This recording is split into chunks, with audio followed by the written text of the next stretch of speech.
우리 앞뒤 좌우에 계신 분들로 인사하죠. 예수님은 부활하셨습니다. 앞뒤 좌우에 계신 분들 다시 한번 인사할까요? 주님의 부활의 증인이 됩시다. 주님 부활의 증인이 되는 우리 모두가 되시기를 주의 이름으로 소원합니다. 찬양대 너무 감사해요. 귀한 찬양해 주셔서 고맙습니다. 제가 우리 3일교회에 온 지 1년 4개월이 됐습니다. 오늘이 마지막 날이더라고요. 그래서 어떤 설교를 할까 고민을 했습니다. 제가 1년 4개월 동안 있으면서 우리 3일교회에 너무 많은 사랑을 받고 가는 것 같아요. 우리 집사님이 무주 부군수로 있을 때 이렇게 써주셨던 책도 한 권 주셔서 제가 열심히 읽고 너무너무 감사하고, 사실 분들이 있으시면 하나씩 사세요. 10,000원이더라고요. 그렇게 하고 없으신 분들은 우리 집사님 이영민 집사님한테 말씀하시면, 이영만 집사님께서 말씀하시면 살짝 주시지 않을까 이런 생각들 같습니다. 1년 4개월 동안 있으니까 저는 늘 그런 생각을 가져요. 제가 좋아하는 단어 중에 하나가 배경이라는 단어를 좋아하거든요. 배경. 하늘에 별들이 빛나려면 하늘이라는 배경이 필요합니다. 하늘이라는 배경이 없으면 별이 빛나지 않아요. 물고기가 막 해가지고 생명을 가지고 살아가려면 바다라는 배경이 있어야 하고, 강물이라는 배경, 조그마한 개울물이라는 이런 배경이 있어야 살아갈 수 있습니다. 자녀들도 마찬가지예요. 가정이라는 배경, 부모님이라는 배경이 있어야 그 자녀들이 밝고 아름답게 자라납니다. 저도 1년 4개월 동안 우리 3일교회 와서 우리 3일교회라는 배경이 있어서 여기까지 왔고, 우리 3일교회 성도님들이 이렇게 사랑이 많은 걸 잘 몰랐어요. 너무너무 사랑이 많으셨는데, 제가 지금도 기억하는 것은 80이 넘은 우리 권사님이 직접 제 잠옷을 여름 잠옷도 겨울 잠옷도 만들어 주셨어요. 아주 가슴이 막 찡한 거예요. 이야, 이런 사랑도 있구나. 저를 1년 4개월 동안 이름 없이 빛도 없이 온 마음을 담아 도와주셨던 우리 김기탁 부목사님을 비롯해서 교역자들, 우리 귀하신 장로님들, 또 귀하신 우리 많은 성도님들, 여러분의 사랑으로 1년 4개월 동안 같이 있었는데 그 사랑은 이루 말할 수 없을 것 같아요. 저는 지금 사랑 이야기를 글로 쓰고 있거든요. 여러분의 이야기도 하나 들어갈 거예요. 이름 없이 찬양대에서 찬양해 주셨던 우리 지휘자님, 반주자들, 그리고 우리 대원들, 그런가 하면 우리 헌금위원으로, 그 다음에 안내위원으로, 그리고 주차장에서 또 청소를 하시면서 이 꽃꽂이로, 모든 것으로 이렇게 온 정성을 다해서 이름 없이 빛도 없이 교회를 위하여 헌신했던 여러분들의 그 배경이 되어주셨던 여러분들이 계셨기에 저도 1년 4개월 동안 같이 이렇게 설교할 수 있지 않았을까, 이런 생각들을 갖습니다. 여러분 한번 바라보십시오. 너무너무 감사하신 분들이 너무 많아요.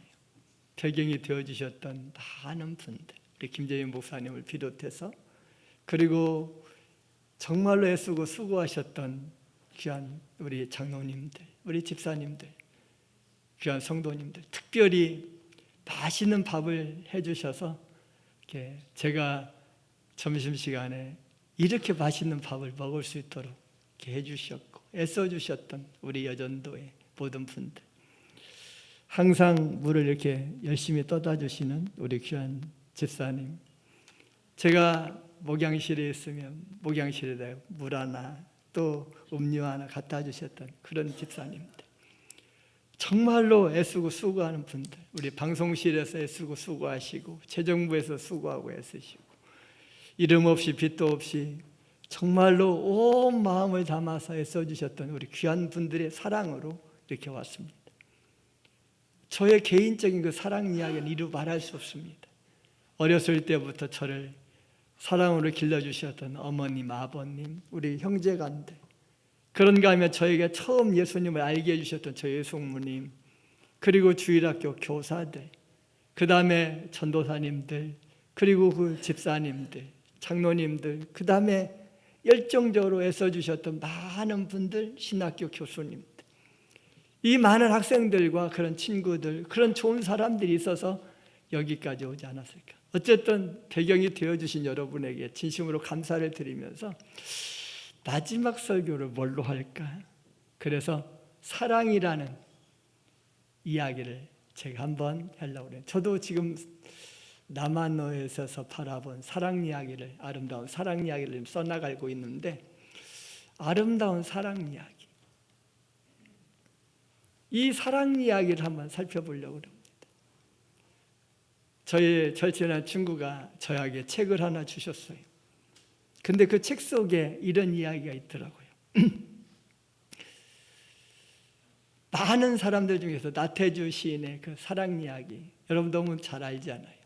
우리 한번 따라서 한번 해주실래요? 생각만 해도 봄이 되고, 가까이만 가도 꽃이 피고, 어쩌나 안기만 해도 바다가 된단다.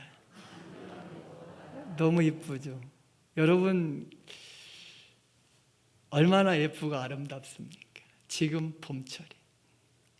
제가 필리핀에 한 10여 번 이렇게 선교지를 갔는데, 그 중에 특별히 대여섯 번을 한 군데 민도루라는 지역에 선교를 갔어요. 근데 그 선교사님이 저를 한 5번, 6번 정도 이렇게 불러주셨는데, 그 선교사님과 같이 일주일 동안 이제 왔다 갔다 하면서 또 거기에 있는 사람들에게 이렇게 강의를 하면서, 그 선교사님이 저를 차로 이렇게 태워주시면서 하시는 이야기가, 제가 물어봤어요. 선교사님, 대한민국에서 가장 기억에 남는 것이 뭡니까? 그랬더니 본인은 봄이래요. 봄. 필리핀에 살다 보니까 봄을 느끼지 못한대요.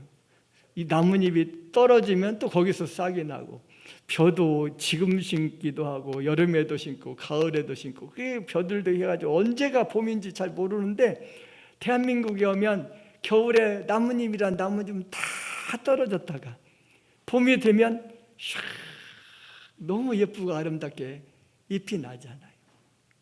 저도 오늘 아침에 제가 고양시에서 자동차를 타고 이렇게 쭉 여기가 순환도를 타서 이렇게 오고 있는데, 북한산, 그 다음에 양쪽 산 그 줄기에 너무 예쁘고 아름다운 그 연녹색 파릇파릇 이렇게 나타나는 그 예쁘고 아름다운 잎들, 거기에 이제 막 져가고 있는 벚꽃과 그 다음에 노란 개나리, 진달래, 또 홍매화, 목련, 이런 것들이 쭉 여기까지 오는데, 그런데 근데 이 나태주 시인은 이렇게 이야기합니다.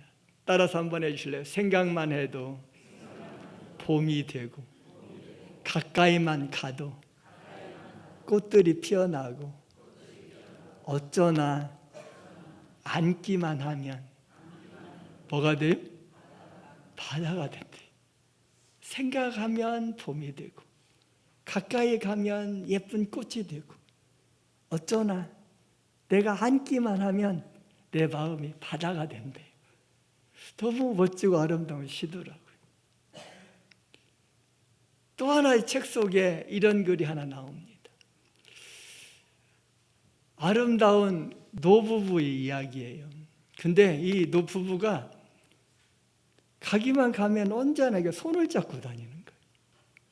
그래서 젊은이들이 어르신 너무 보기가 좋으시네요. 그래서 우리는요 손만 잡고 다니는 거 아니에요. 그럼 어떻게 무엇을 하세요? 그랬더니 신호를 한대요. 가다가 한 5분 정도 지나고 10분 정도 이렇게 손잡고 가다가 남편이 이렇게 3번 눌러준대요. 그럼 아내도 옆에다 반응을 해주신대요. 그래서 어떻게 그런 일을 하셨어요? 라고 이야기했더니 그분이 우리가 손을 잡고 다니는 이유를 설명을 해주는 거예요. 그 이유가 뭐더니 자기의 절친한 친구분이 있었었는데 그 친구분이 병원에 입원을 했어요. 그 친구분 아내가 그 뇌 이상이 있어가지고 그냥 그 자리에서 쓰러졌어요. 뇌졸중으로 쓰러지셔가지고 했는데 의식이 없는 거예요. 그래서 어떻게 하면 될까? 병원에서는 가능성이 없다는 거예요. 가능성이 없다고 그래서 이 남편 되시는 이분이 아내분에게 똑같이 손을 꼭 잡고 세게 하나, 둘, 셋 이렇게 눌러줬어요. 그랬더니 놀라운 일이 벌어졌어요. 정말 힘들게 아내가 의식이 없는데 손을 움직여가지고 엄지손가락으로 하나, 둘 이렇게 눌러줬다는 거예요. 그래서 자기들도 손을 잡고 가는데 이제는 항상 손을 잡고 다니는데 항상 남편이 먼저 그런대요. 사랑해. 그럼 아내가 나도 이렇게. 요즘에 저도 우리 아내하고 손을 잡고 다녀요. 이제는 이제 70이 되고 은퇴를 하니까 자유롭게 손을 잡아도 괜찮더라고요. 그래서 저도 가끔가다 한 번씩 한 10분 정도 지나다가 팍팍 눌러줘요. 사랑해. 그럼 아내도 나도 이래가지고.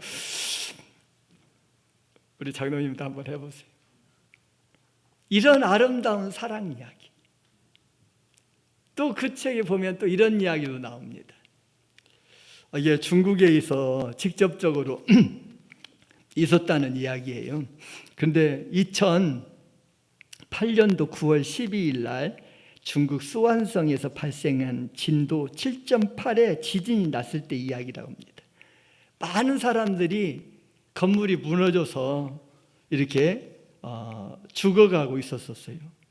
근데 그때 죽은 사람이 7만여 명, 부상자가 37만 명, 행방불명된 사람이 2만여 명, 피해자가 4,624만 명 정도가 된대요. 어마어마한 그러한 지진으로 인해서 있었는데 구사일생으로 살아난 한 사람이 있었어요. 그 그림이 이 그림입니다.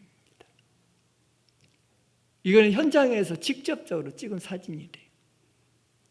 지금 가운데 있는데 밖에 있는 119 구원 그 구급대원들이 이걸 했어요.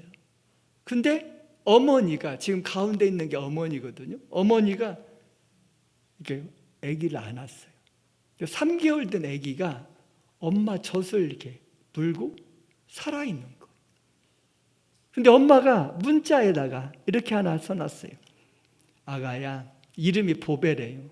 보배야, 네가 혹 살아나거들라.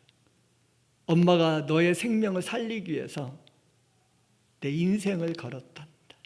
그리고 이렇게 품에 안아서 3개월 된 아기를 살려냈다는 정말 감동적인 이야기입니다. 사랑하는 여러분, 사랑은 끝이 없는 것 같아요. 이 세상에서 가장 아름다운 사랑 이야기. 저는 그래서 이 세상에서 가장 아름다운 이야기가 있네. 그 이야기는 구세주의 사랑 이야기다.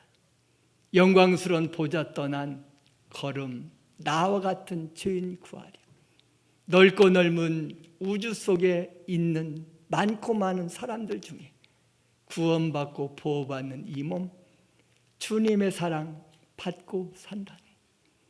아름다운 이야기가 있네. 구세주의 사랑 이야기. 영광스러운 보좌 떠난 걸음, 나와 같은 죄인 구하려. 사람들은 이해할 수 없네. 주님을 보낸 하나님의 그 사랑 이야기를. 그 사랑이 나를 살게 해주네. 갈보리의 구속의 사랑. 사랑은 여러분, 저는 오늘 제가 마지막 설교를 하는데 그 설교 시간에 이 아름다운 구세주의 사랑 이야기를 마지막으로 여러분에게 드리고 싶어서 그렇습니다. 그러면 우리 구세주의 사랑 이야기를 가장 감동적인 이야기 4가지가 있는데, 첫 번째는 예수님의 탄생 이야기입니다. 세상에는 많은 사람들이 태어납니다.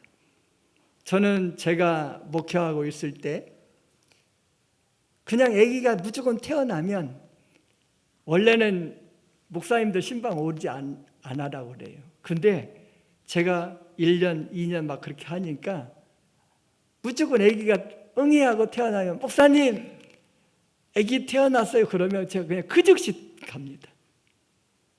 즉시 가가지고 가서 축복 기도를 마음껏 해줘요. 정말 온 마음을 담아서 축복 기도해 줍니다. 그러니까 무조건 아기가 태어나면 막 부시시하고 그 산모들이 힘들고 어려운 그 모습들을 그냥 있는 모습 그대로 보여주면서 그 아기를 위해서 마음껏 축복 기도해 줍니다.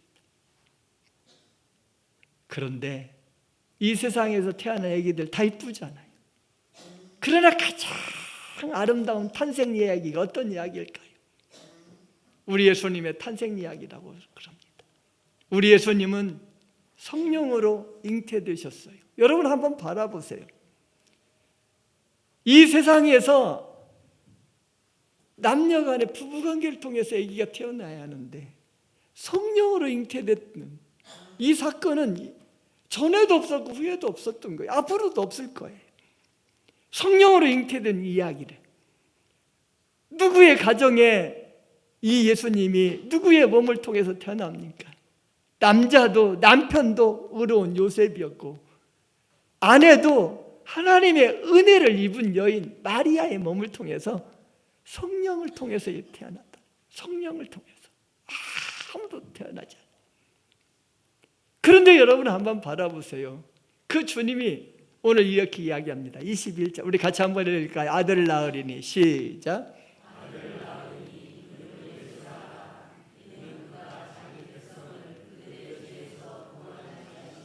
왜 예수님의 탄생이 그렇게 감동스러운 최고의 아름다운 이야기가 될 수 있습니까? 바로 자기 백성들을 그들의 죄에서 구원해 주실 분이니까. 그 구원해 주시고 끝나는 것이 아니라, 나를 구원 백성 삼아 주시고 예수 믿는 백성으로 삼아 주신 그것으로 끝나는 것이 아니라 23절이에요.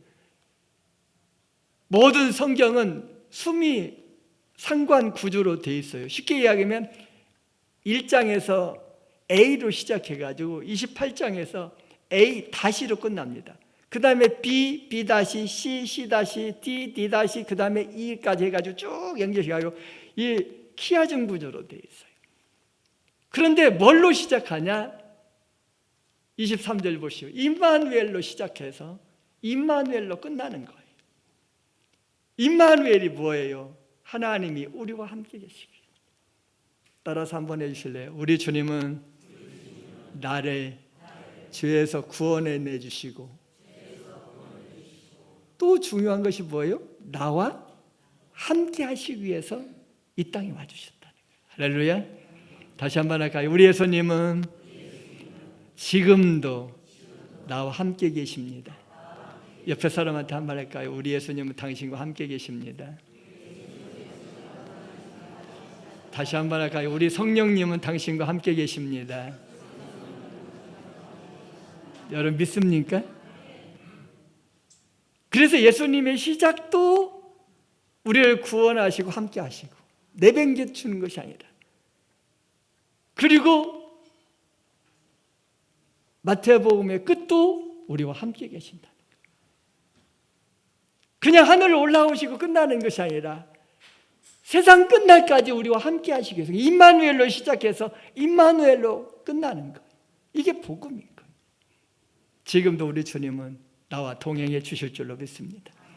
내가 잘할 때만 아니라 내가 못하고 힘들 때도, 내가 괴로울 때도, 내가 어려울 때도 우리 주님은 나와 동행하신다는 것을, 세상 끝날까지 나와 함께 하신다는 것을 잊지 않고 멋지게, 당당하게, 힘차게, 대장부답게 멋지게 살아가는 우리 온 가족들 되시기를 주님의 이름으로 소원합니다. 그래서 성경은 이렇게 이야기합니다. 요한복음 3장 16절이에요. 우리 같이 한번 읽을까요? 하나님이 세상을 시작.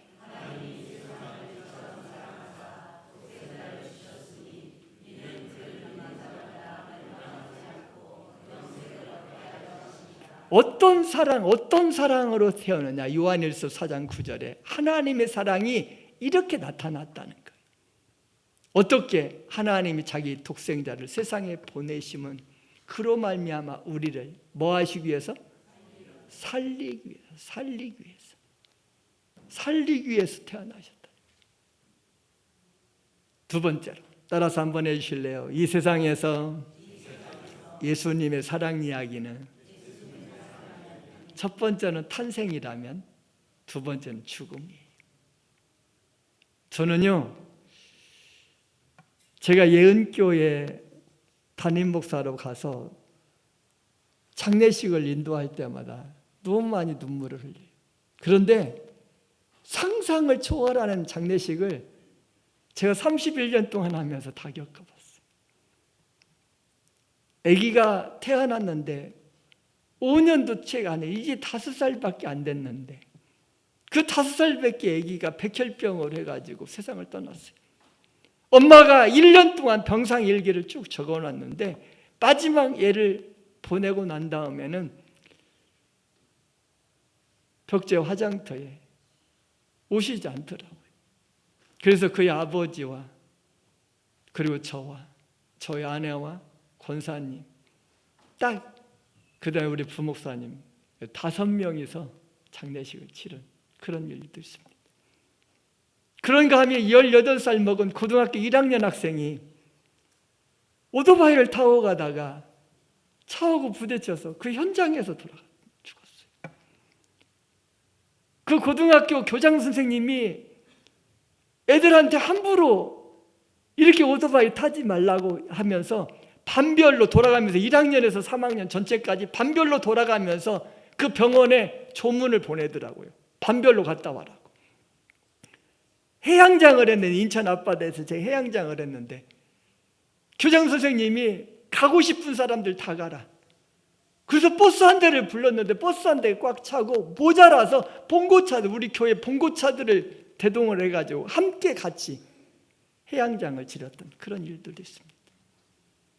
그런 장례식이 있는가 하면 아파트 16층 아파트인지요. 그 아파트에서 뛰어내려가지고 40대 그 집사님 장례식을 하는데 뭐라고 제가 장례식 설교를 해야 할지 모르는 그런 상황도 있고요.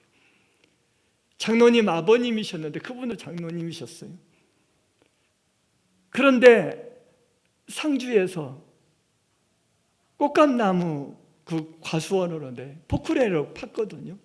근데 포크레인으로 팠는데 그 포크레인 밑에 이 파고 나니 그 구멍에 뭐가 걸려 있으니까 장로님이 너무 마음이 착하시니까 내가 내려가서 저거 한번 봐야겠다. 내려갔는데 내려가자마자 흙이 딱 무너져서 그 자리에서 돌아가셨어요.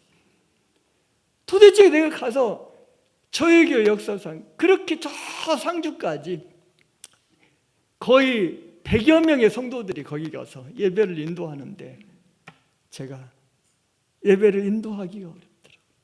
그러면 또 안수 집사님 아버님이셨는데 전라남도 신안에서 그 염전을 하고 있었거든. 염전을 하고 있었던 그런 길이었는데 염전에서 비가 온다고 그러니까 이 소금을 모아놔야 하잖아요. 비가 오고 막 계속 오고 있는데 염전을 해가지고 소금을 이렇게 모으려고 막 하다가 벼락을 맞아가지고 그 자리에서 또 돌아가시는 그 장례식도 제가 가겠습니다. 30대, 40대, 50대, 60대, 70대, 80대 안전사 하신 분들도 있고 길거리에서 돌아가신 분들도 계시고 병원에서 돌아가신 분들도 계시고 요양원에서 돌아가신 분들도 계시지만 이 죽음이라는 것은 우리는 피할 수 없잖아요. 옆에 사람도 한 말일까요? 당신도 죽습니다.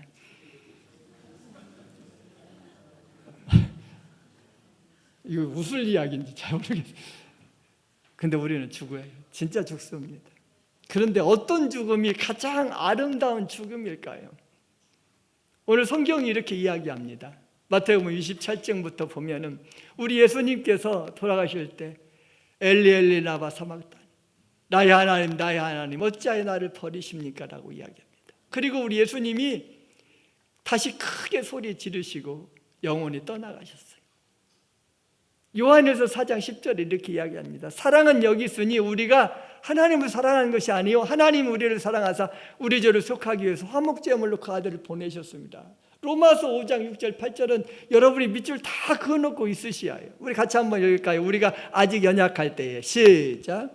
우리가 아직 연약할 때에 기약대로 그리스도께서 경건하지 않은 자를 위하여 죽으셨도다.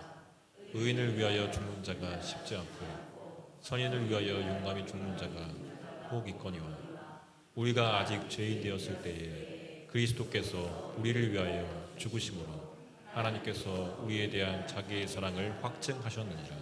우리는 다 죽게 되어 있어요. 아까 그 찌환성에서 나오는 그 어머니의 죽음도 있지만 참 아름답잖아요. 혹시 가끔가다 의인을 위해서 죽어주는 사람이 있다라고 이야기 들었어요. 그런데 죄 많은 사람들을 위해서 죽어주는 사람이 있을까? 제가 어제 대전 교도소 갔다 왔거든요. 14명이 모이셨어요.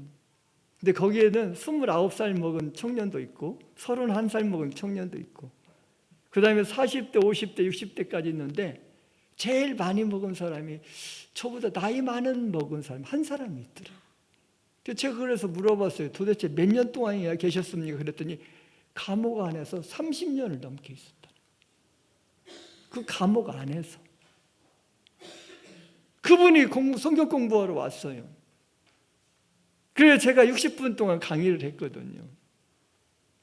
그런데 그 강의하러 갈 때 제가 월요일부터 해가지고 와서 목요일 날 새벽까지 베트남 갔다 왔거든요.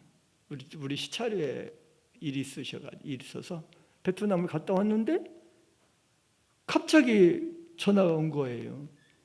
목사님, 교도소 좀 사역 좀 해줄 수 있겠습니까? 그래서 아내는 막 안 된다고 막 그러는데 제가 하나님 약속했거든요. 불러주는 데는 어디든지 가겠다. 그리고 갔어요. 목요일 날 새벽에 오자마자 10시에 강의하고 오후 4시에 강의하고 저녁 8시에 강의하고 그 다음에 금요일 날 아침 대전까지 운전하고 갔다가 딱 아침 6시에 출발해가지고 집에 돌아오니까 저녁 8시 됐더라고요. 계속적으로 그 사역을 하는데 너무 감사하잖아요. 불러주셨는데. 근데 저게 갑자기 오늘 설교가 생각이 나는 거예요. 내가 그러면 저 사람들 위해서 죽어줄 수 있을까? 가끔가다 신장 하나 떼어줄 수는 있겠죠. 간 하나 떼어줄 수는 있겠죠. 콩팥 하나 떼어줄 수는 있겠죠. 그런데 저 죄인들을 위해서 내가 죽어줄 수 있을까? 근데 성경은 이렇게 이야기합니다. 따라서 한번 해주실래요? 우리가 아직 죄인 되었을 때에 그리스도께서 우리를 위하여 죽으심으로 하나님께서 우리에 대한 사랑을 확증하셨느니라. 8절을 아예 자세히 막 머릿속에 암기하셨으면 더 좋겠어요. 우리가 아직 뭐 했을 때? 죄인 되었을 때에 우리를 위하여 죽어주셨다는 거예요. 내가 잘나고 내가 똑똑해서 죽어주셨다고 하면 괜찮은데 우리 한번 인간적인 우리 모습 한번 뒤돌아보십시오. 늘 머릿속에 정말로 나쁜 생각들로 가득 차 있는 우리들의 모습들, 내 생각하고 내 행동하고 달라지는 내 모습들, 내 말과 행동이 달라지는 그런 모습들, 우리들의 그 모습들 속에서 나 같은 것을 어떻게 우리 하나님께서 구원해 주시고, 은혜 아니면 이야기할 수 없잖아요. 오로지 은혜만이 가능하잖아요. 주님의 사랑만이, 주님의 죽으심만이 우리를 가능하게 하잖아요. 이 죽음 이야기. 세 번째로는 부활 이야기입니다. 제가 지난주에 이제 설교했으니까 아마 다 알고 계실 거예요. 안식 후 첫날 새벽에 안식 후 첫날 새벽에, 분명 오늘 부활절날 그 새벽에 말도 안 되잖아요. 그 새벽녘에 무덤을 찾아가는, 공동묘지를 지금 찾아가는 그런 여인들이라, 남자도 아니잖아요. 여인들이 얼마나 사랑했으면 그걸 찾아갈까. 그 새벽에 막달라 마리아와 다른 마리아가 무덤을 보러 갔어요. 그랬더니 2절에 보십시오. 큰 지진이 나며 주의 천사가 하늘로부터 내려와서 그 큰 돌멩이들 어떻게 굴릴까 했더니 이 돌멩이를 굴르고 있는 거예요, 천사들이. 그리고 굴러갔어요, 이게. 그리고 그 위에 딱 앉아 있는 거예요. 그러면서 그 위에 앉아 있는데 모습까지 보여줍니다. 천사가 하늘로부터 내려와 돌을 굴려내고 그 위에 앉아 있는데 그 형상이 번개 같고 그 옷은 눈같이 희건 하얀 옷을 입은 그 천사들이. 근데 제일 먼저 그 부활을 목격한 사람들이 누굽니까? 4절이에요. 무덤을 지키던 그 군인들이. 그 사람들이 지진이 막 일어나고 돌멩이 굴러나고 예수님이 부활하신 그 모습을 보고 있었잖아요. 무서워 떨면서 죽은 사람과 같이 되었어요. 이 사람들이 천사가 여자들에게 말하여 이르되 너희는 무서워하지 말라. 십자가에 못 박히신 예수님을 너희가 찾는 줄 내가 아노라. 그러면서 뭐라고 이야기합니까? 그가 여기 계시지 않고, 따라서 한번 해주실래요? 그가 말씀하신 대로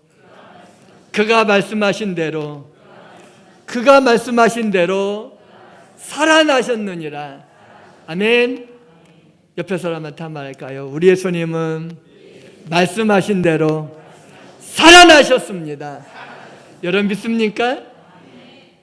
그는 죽은 자 가운데서 살아나셨고 너희보다 먼저 갈릴리로 가리라. 근데 제자들이 갈릴리로 가요. 예루살렘에서 갈릴리는 지금과 같이 짧은 거리가 아니에요. 최소한 걸어서 3일 이상 되는 그런 거리예요. 근데 부활하신 주님이 굳이 예루살렘에서 만날 수도 있고 이 무덤가에서 예수님의 제자들을 만날 수도 있는데 굳이 3일 길이나 되는 이 갈릴리로 가서 만나시겠다. 그 현장에서 만나시겠다는 거예요. 그 사역의 현장에서. 그런데 막 갑자기 이 여인들이 무서움과 기쁨으로 달려가가지고 막 제자들한테 막 달려가고 있는 그 순간에 9절 보세요. 예수님이 탁 나타나가지고 그러면서 뭐라고 이야기합니까? 여인들에게 마리아야 평안하냐? 이런 이야기. 마리아야 평안하냐? 부활하신 우리 주님께서 여러분의 이름도 불러주실 줄로 믿습니다. 자기 이름 한번 불러볼까요?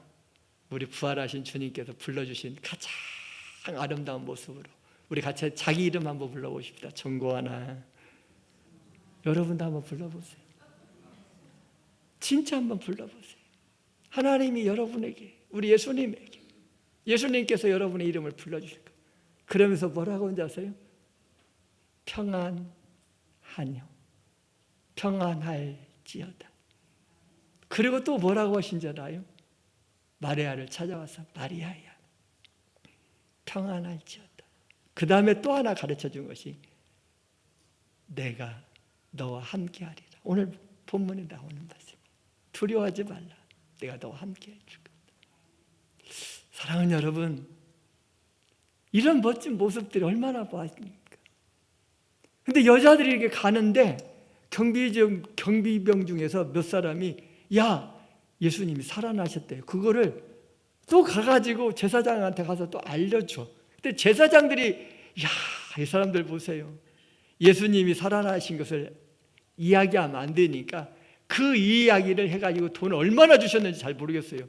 지금 같으면 한 수천만 원 주지 않았을까? 아니, 억 원 줬는지 모릅니다. 어쨌든 엄청난 많은 돈을 주어서 그 돈에 막 눈이 먼 이 경비병들이 거짓말을 이렇게 치는 거예요. 이게 보십시오. 15절에 보니까 군인들이 돈을 받고 가르친 대로 하였으니 이 말이 오늘날까지 유대인까지 이르렀어요. 이런 모습들을 그냥 바라봅니다.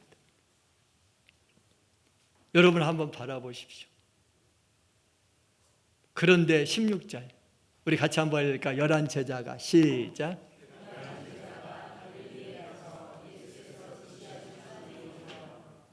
17절.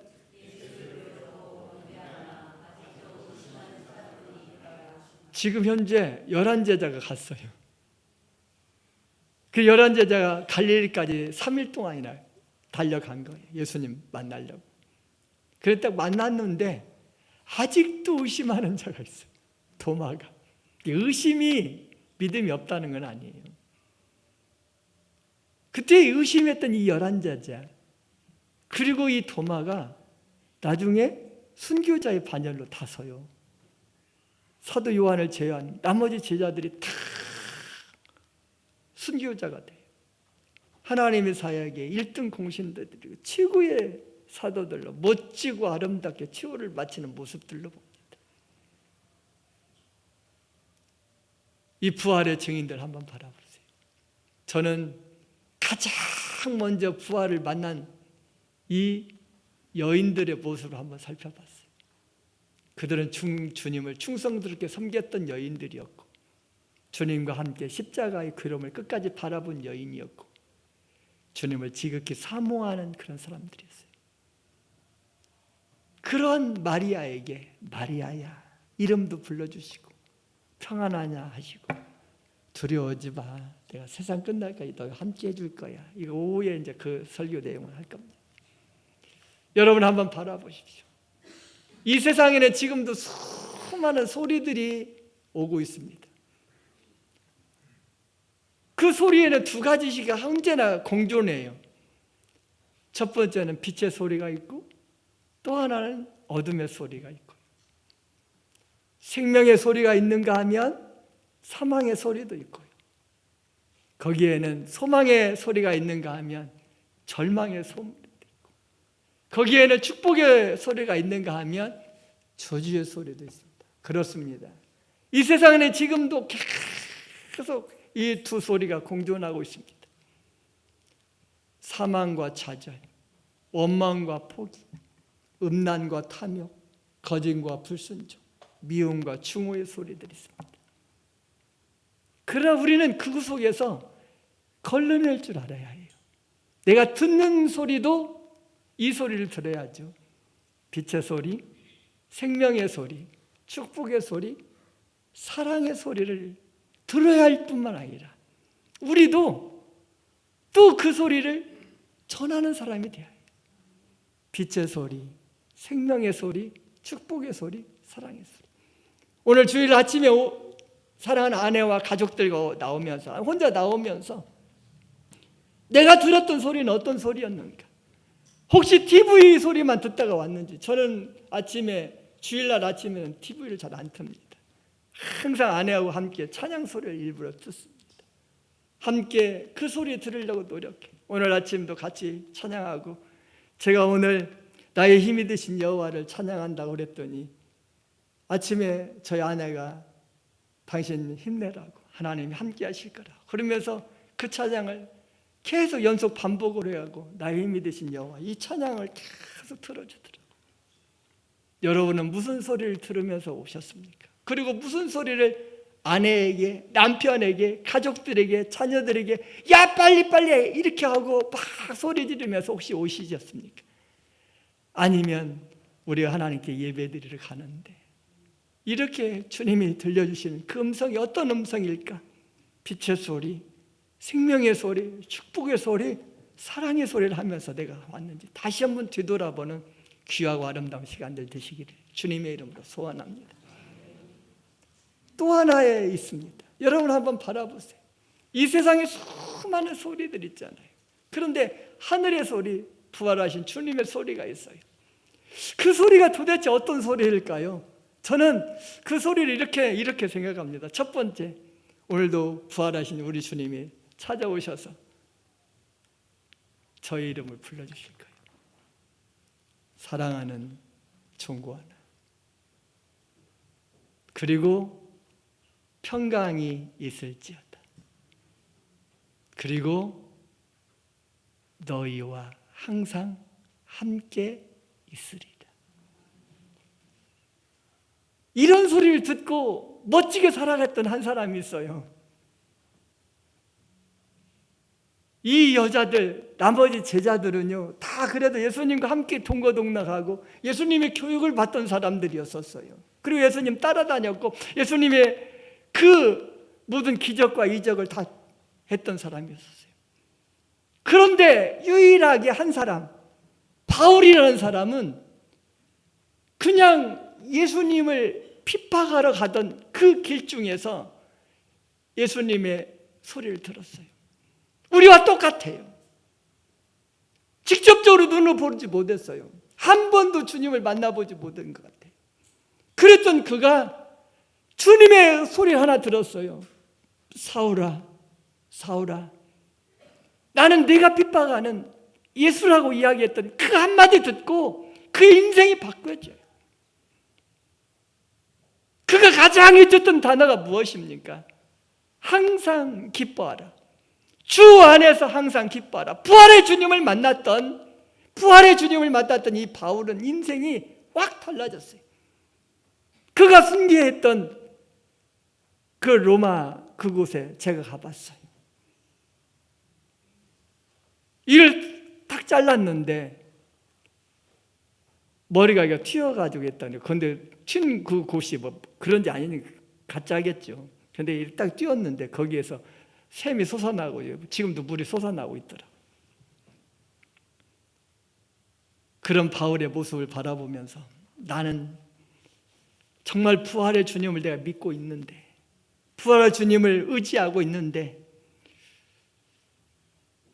나도 사도 바울과 같이 살 수 있을까?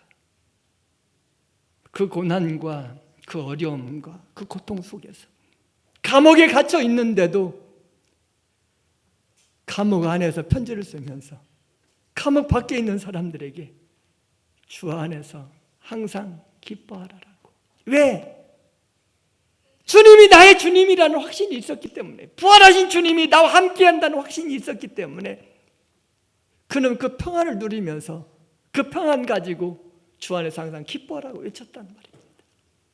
사랑하는 삼일교회 성도 여러분, 나는 여러분에게도 부탁을 드립니다. 이 부활하신 주님의 소리, 여러분의 음성을, 여러분의 이름을 불러주셨던 그 소리를 들으면서 멋지게 승리하시기를 주님의 이름으로 소원합니다. 마지막으로는 예수님의 재림 이야기예요. 제가 성경에 보니까 재림이라는 단어를 안 썼더라고요. 그래서 일부러 저도 성경에서 기록된 강림이라는 단어를 저도 뽑아왔어요. 예수님의 강림하신 이야기, 그 이야기 여러분 보십시오. 여러분들이 잘 아는 요한계시록 21장, 22장에는